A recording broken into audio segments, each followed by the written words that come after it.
Promos చేసే ప్రతి మూవీకి అప్పుడు 2-3 టైమ్స్ కాల్ చేశారు. నా బ్యాట్ లైక్ ఏంటి కరెక్ట్‌గా ప్రభు మాస్టరు 1 వీక్ ముందు అలా చెప్తారు. నేను అంత కమిట్ అయిపోతా. లాక్ అయిపోయి ఉంటా. వేరే వేరే సాంగ్స్. మాస్టర్ ఫోన్ చేసిరా అంటే, "మాస్టర్ సారీ మాస్టర్ ఈ కమిట్ అయ్యానంటే" అబ్బా!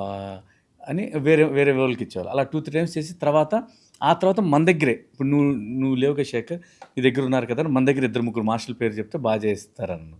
ఆ తర్వాత ఆ మాస్టర్‌లో 2-3 ఇయర్స్ కంటిన్యూ చేశారు. ఇంకా లాస్ట్ ఇయరు శేఖర్‌కి ముందే డేట్స్ చెప్పాలని చెప్పి ప్రభు మాస్టరు ఒక మూవీ 5 మంత్స్ ముందే చెప్పారు లాక్ చేపించేది ప్రొడక్షన్ నుంచి. అది ఓకే అయ్యి మొన్న చేశాను ఆ సాంగ్ అది.